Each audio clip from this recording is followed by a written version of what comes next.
Number one for New Country 99.5 WKDQ. It's Q Crew Morning Show with Ryan and Leslie. And joining us now, the man who will be at the Ford Center this Friday night bringing his Bring the Bar to You tour. It is Thomas Rhett. Thomas, good morning. And here's what I want to start with. I need your help with something. Okay. The new single, Half of Me with Riley Green, which is such a fun song. I really dig it. It is. Can you help me out? I can't quite make out what Riley says at the end of that song. Oh, it wasn't actually supposed to be in there, but we started dying laughing so hard that my producer just kept it after the master was done, and we were like, that was always supposed to be in there. But I think he says something like, I can't tell if I sound good or if it's just good because you're in it. Okay, that's what he said at the end. I thought it right, said, yes. Yeah, I thought it said, I can't tell. That was good, but I can't tell if it's because you're in it or not. And I thought, why is Riley giving Thomas crap? It's Thomas's song, and you got invited. Why are you giving him a hard time? No, I think that was Riley's third time to sing it, and he was just laughing at the end, being like, "Y'all have no idea if I sound good or not, but it's probably good because TR is singing on it." And I was like, "Dude, you sound incredible! Come on." That's right.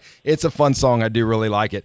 I also have another question for you about one of my favorite snacks is Fritos, and I know you did some work with Fritos. What I have to ask is, what is your go-to Fritos flavor?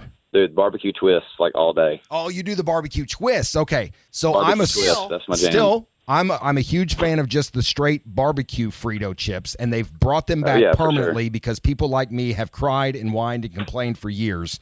And I just was curious as to where you stood on the Fritos chart. So there you go. It is funny how brands will continue and discontinue stuff. I remember when Wendy's got rid of the spicy chicken nuggets. Yeah. And I was like, what are y'all doing? And I remember Chance the Rapper actually posted and said, can we start a campaign to bring back spicy chicken nuggets? And they did. Yeah. So the squeaky wheel gets the grease. There's no doubt about it. That's right. For sure. Yeah. That's right. Yeah. And then I want to talk to you about, I love your social media presence on Instagram with, your wife, Lauren, and you and your daughters. And it's just so positive and funny and all about family. And one of my favorite posts you made recently was about you showed vulnerability because everybody thinks that every country singer is a cowboy and can ride a horse. Oh, yeah. And when you put that on there, we talked about that on the air. I thought, how great is that you, number one, admitted that you had always been scared. And number two, you were doing it for your daughters to prove to them, overcoming fear. Yeah. Well, it was either that or learn how to do gymnastics, and I picked horses. So, oh yeah.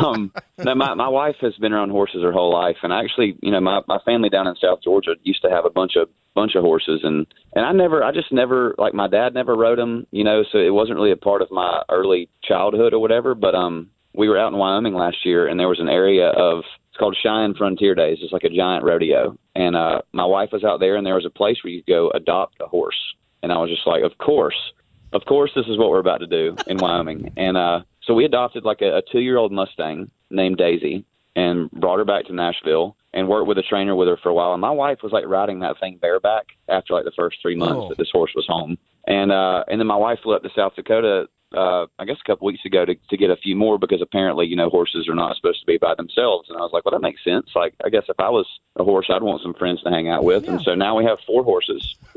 And I went out there the other day and was, brushing Daisy, cleaning her feet off, learning how to saddle her. And when I got up on her, man, I had a panic attack. My wife was like, if you don't breathe, the horse won't breathe. And so, I just kind of had to overcome that fear. And my girls have been riding horses for 2 years now. And I see how horses get addicting. People talk about it all the time, but I truly understand how it's addicting because they can be the most calming things in the world. And it was just a good fear to overcome. And hopefully in 5 or 6 years, we're all just riding trails together. That's kind of my dream. So it's been a fun thing for us. And it is a great thing. I grew up with horses too. So it is a great family thing to be able to ride horses together. It's like no other thing you can do with your family all together, I think. 100%. Yeah. 100%. Yeah, we're very excited about it. But it did take some overcoming fear, no doubt. I'm proud of you. I'm super proud of you. Thank you. I appreciate it. I do want to know too, what if you can tell us, you're a girl dad, and that has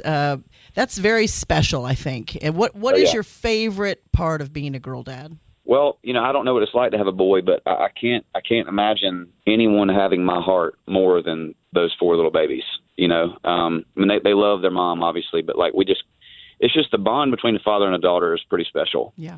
Just to be able to, take them to school in the morning or do one-on-one trips to Sonic or whatever it is. They just crack me up. And I love, now that they're getting older, just watching them kind of you can kind of tell at 5 and 6 years old what kind of person they're going to be, you know, and me and my wife make bets all the time of like, you know, what are each of our kids going to do. And I think Willow Gray's going to be a heart surgeon. Like she already said that she wants to be a heart surgeon. I think that Ada James she's pretty dramatic, and I think she's going to be a really good actress one day, or run a Fortune 500 company. One of the two. So it's just been awesome, like just watching them develop into their own little people, and it's just, I don't know, it's just so fun to watch them grow up. I love it. And you're a great dad. I can see that on your social media. My gosh, you can see that when they look at you, that there's that special bond. Well, I appreciate that. I love them to death, and just, you know, I'm doing the best job I can, just like we all are. That's all you can do. How much makeup have you had to put on, or had put on you? Man, I've had to put a stop to it. You know, it kind of got to a point where that's kind of what the girls wanted to do, and I was like, you know what, Daddy's not going to wear makeup today. You know, we can sit here and paint y'all's nails and all that kind of stuff, but Daddy's done with the eyeliner. Yeah. That's what I wondered. How many times have you been on stage and you have your hand up on the mic and you're like, oh, my fingernails are still painted pink? Oh, it's happened several times. I'm not kidding. How are your nail painting skills on them? They're getting better. Okay, take some practice. My wife was out of town all last week, so I had them all by myself for Monday through Wednesday, which was, it's an act of God that everyone's still alive. And, you know, like in the mornings, I remember Ada James looked at me and she was like, hey, I need you to do braids in my hair today. And I'm like, baby, I don't know how to do that. Like me doing a high ponytail is all you're going to get from me. And so we did high pony 3 days in a row, and Mom got home and then everybody was in braids. There we go. Mom fixed everything. Well, let's talk about the show. You come into the Ford Center on Friday. You'll be there with the Bring the Bar to You tour. Parker McCullum, Connor Smith coming along with you. How's it been? I know you've been back on the road now for probably, about a year or so? Yeah, it's been a blast.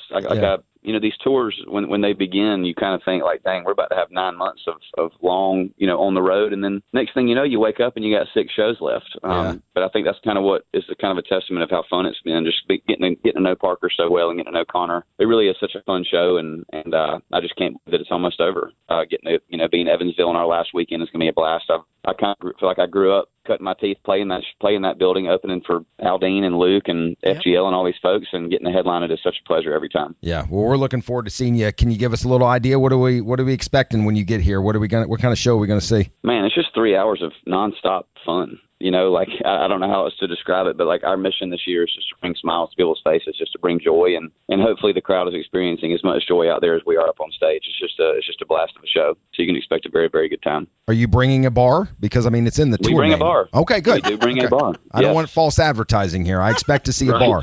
All right, good. No, we bring a bar. We can't wait. We can't wait. That's Thomas Rhett. He'll be live at the Ford Center this Friday with the Bring the Bar to You tour. You can still get tickets at the Ford Center box office, Ticketmaster as well. Thomas, it's been a pleasure. Thank you so much for the time, and we'll see you when you get to town. Likewise, man. Look forward to it. Thank y'all for your time today. No problem. Thanks, Thomas. Talk to you soon. Bye. All right. Bye.